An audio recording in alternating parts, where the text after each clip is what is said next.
Louvado seja nosso Senhor Jesus Cristo. Nós estamos reunidos para fazermos a nossa leitura do Apocalipse de São João, no capítulo 12, do versículo 10 a 18, nosso 41º encontro. Vamos então ouvir o texto que nós vamos depois refletir. João, capítulo 12, versículo 10 a 18. Ouvi então uma voz forte no céu proclamando: agora realizou-se a salvação, o poder e a realeza do nosso Deus e a autoridade do seu Cristo, porque foi expulso o acusador dos nossos irmãos, aquele que os acusava dia e noite diante do nosso Deus. Eles, porém, venceram o dragão pelo sangue do Cordeiro e pela palavra do testemunho que deram, pois diante da morte desprezaram a própria vida. Por isso, faça festa, ó céu. Alegrem-se os que aí vivem, mas ai da terra e do mar, porque o diabo desceu para o meio de vocês. Ele está cheio de grande furor, sabendo que lhe resta pouco tempo. Quando viu que tinha sido expulso para a terra, o dragão começou a perseguir a mulher, aquela que tinha dado à luz um menino homem.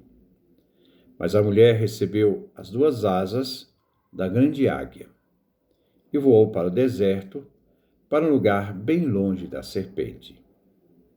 Aí a mulher é alimentada por um tempo, 2 tempos e meio tempo. Isso é 3 anos e meio. A serpente não desistiu.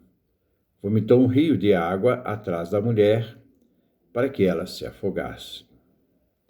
Mas a terra socorreu a mulher, abriu a boca e engoliu o rio que o dragão tinha vomitado.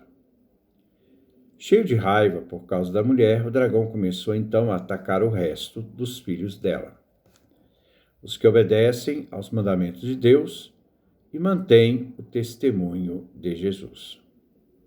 Depois o dragão ficou em pé na praia do mar. Esta é a parte do Apocalipse que nós vamos refletir hoje. Versículo 10.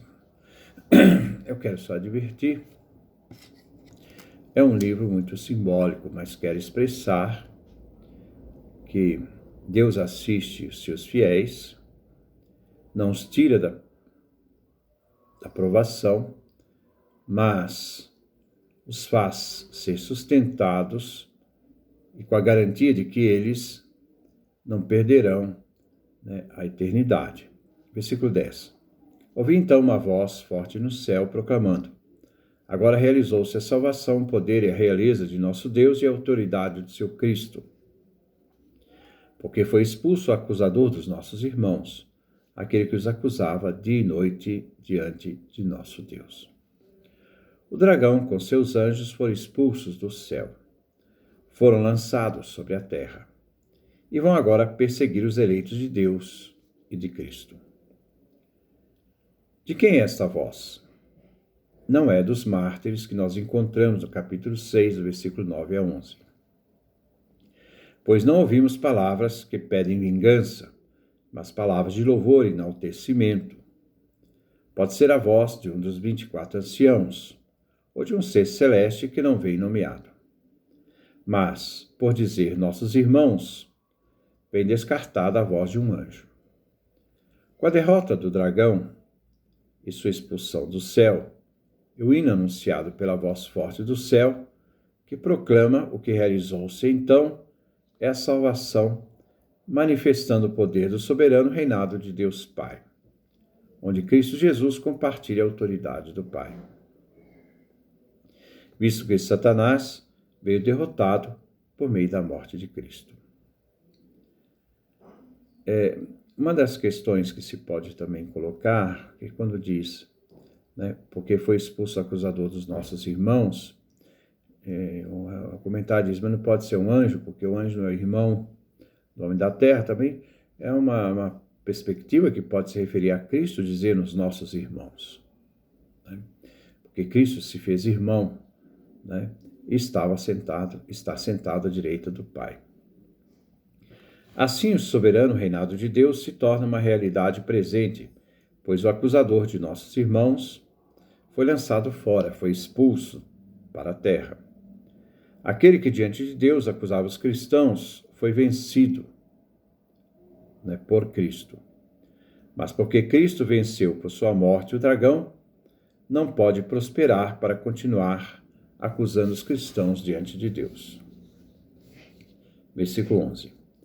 Eles, porém, venceram o dragão pelo sangue do Cordeiro e pela palavra do testemunho que deram, pois, diante da morte, desprezaram a própria vida. O dragão vem apresentado no hino como acusador dos cristãos diante de Deus, no tribunal celeste. Mas os cristãos foram absolvidos neste tribunal por causa da morte do Cordeiro. A absolvição no tribunal celeste é uma imersão da condenação nos tribunais romanos, que condenavam os cristãos justamente por serem cristãos e por testemunhar a fé em Cristo. Assim, nos tribunais romanos, havia o desprezo da própria vida diante da morte. Versículo 12. Por isso, faça festa no céu. Alegrem-se os que aí vivem. Mas, ai da terra e do mar, porque o diabo venceu para o meio de vocês. Ele está cheio de grande furor, sabendo que lhe resta pouco tempo. Satanás sofreu a derrota pelas mãos de Miguel, mas também foi derrotado pelos cristãos. A causa essencial de sua vitória foi o sangue do Cordeiro, pelo ato redentor que perdoou os pecados. Assim os céus devem se alegrar porque o acusador foi expulso. Ninguém mais acusa os cristãos diante de Deus. Os que vivem no céu são os anjos. Se a expulsão do céu, o diabo, produz alegria, agora ele vai trazer tribulação sobre a terra e o mar, aqueles que moram na terra. A razão da grande ira do diabo é saber que o seu período de tempo é curto. Isso significa o período de luta final e desesperado do diabo. Serão tempos de perigos. A igreja está próxima a entrar neste período de sua história e deve fazer os cristãos perseverarem até o fim na fé. A igreja deve fazer os cristãos que eles perseverem até o fim. Versículo 13. Quando viu que tinha sido expulso para a terra, o dragão começou a perseguir a mulher, aquela que tinha dado à luz o menino homem. O mal não conseguiu vencer, o Cordeiro. Agora ele vai perseguir os cristãos, mas eles serão protegidos por Deus até o final da história. Fracassando ao seu objetivo de destruir o Filho do Homem e derrotado no conflito celestial, o dragão se volta agora com fúria para a mulher que gerou o menino homem. Nós dizemos, aqui nós temos tanta referência, a mulher pode ser Maria, a mulher pode ser igreja, são símbolos, Mas a mulher recebeu as duas asas da grande águia e voou para o deserto, para um lugar longe da serpente. Aí a mulher é alimentada por um tempo, 2 tempos e meio tempo. A referência asas de águia se refere a Êxodo, capítulo 19, versículo 4. Vocês viram o que eu fiz aos egípcios e como carreguei vocês sobre asas de águia e os trouxe para mim. Isto é, para o deserto, o povo para caminhar ao deserto. É um eco do livro do Êxodo, de como Javé fez seu povo fugir da ameaça de Faraó, passou pelo Mar Vermelho e os conduziu ao deserto. Também primeiro para o Monte Sinai, onde seria dado a lei. O deserto é o lugar de refúgio, como também foi lugar de refúgio para Moisés, Davi e o profeta Elias. Ela, a mulher, foi alimentada com a metade de 7 anos, isto é, 3 anos e meio.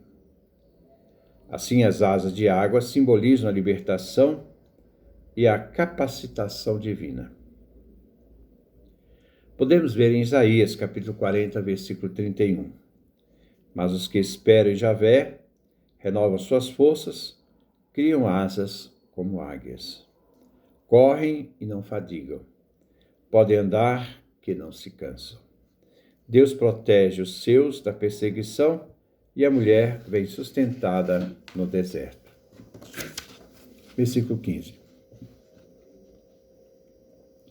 A serpente não desistiu. Vomitou um rio de água atrás da mulher, para que ela se afogasse. Quando a mulher voa ao deserto, a serpente abre a boca e vomita atrás da mulher um rio de água para alcançá-la. A mulher também pode simbolizar aqui o povo de Deus, que sai do Egito, né? A serpente pode simbolizar, na história de Israel, Faraó, que vai atrás para destruir, para vomitar, para destruir o povo de Israel, né? E a mulher, que tem diante de um rio de água, o mar vermelho, que quer alcançá-la, consegue passar esse rio de água a pé enxuto. Este capítulo 12 é descrito a partir do céu. Existe uma guerra no céu. Satanás é arremessado à terra. Os mártires cantam a vitória no céu e, por último, Satanás persegue a comunidade cristã na terra. A serpente quer destruir a mulher perseguindo-a. Quer perseguir a igreja, os cristãos na terra. Versículo 16. Mas a terra socorreu a mulher, abriu a boca e engoliu o rio que o dragão tinha vomitado.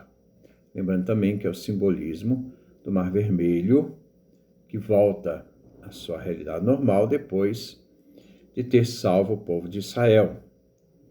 Então, mas a terra socorreu a mulher, abriu a boca, engoliu o rio que o dragão tinha vomitado. O rio também pode simbolizar o exército, que iria atropelar o povo de Israel, que estava saindo do Egito. Satanás lançará o Império Romano como um rio para engolir a igreja. O dragão envia então as águas torrenciais que a terra engole. De agora em diante, o dragão irá lutar contra o resto da descendência da mulher. O rio de água, que procede da boca do dragão, pode refletir a ordem que deu Faraó para que se jogue também no Nilo os filhos dos israelitas. Êxodo capítulo 1, versículo 22. A abertura da terra lembra a destruição de Coré e seus seguidores, quando a terra os tragou e desceram vivos ao Sheol, a mansão dos mortos. É muito simbólico, tem muito simbolismo e muita referência bíblica aqui. Podemos dizer, a figura da terra, que traga o rio, é uma metáfora sobre a ajuda divina que tem por fundamento a crença judaica de que a criação coopera com Deus para castigar ou abençoar suas criaturas, dependendo do seu pecado ou justiça. O rio da ira satânica foi tragado pela terra que socorreu a mulher. Versículo 17. Cheio de raiva por causa da mulher, o dragão começou então a atacar o resto dos filhos dela, os que obedecem aos mandamentos de Deus e mantêm o testemunho de Jesus. Diante da fúria do dragão, que fracassou em alcançar a mulher, a igreja, os fiéis, o dragão inicia a guerrear, atacando a descendência da mulher, o resto da descendência dela, aqueles que guardam os mandamentos de Deus e têm o testemunho de Jesus. A descendência da mulher é, antes de tudo, o Messias, onde os fiéis são o resto de sua descendência. São os que mantêm o testemunho dado por Jesus. Versículo 18. Depois o dragão ficou em pé na praia do mar. É tempo de perseguição, rio. Mas, como no Êxodo, o povo de Deus não vem destruído. sai ileso, a pé enxuto. O dragão se detém na fronteira entre a terra e o mar, isto é, na praia. Essa é a nossa reflexão do nosso texto do Apocalipse de São João, desse nosso capítulo 12, do versículo 10º ao versículo 18. Que Deus nos dê a sua graça, a sua bênção, a sua face resplandeça sobre nós.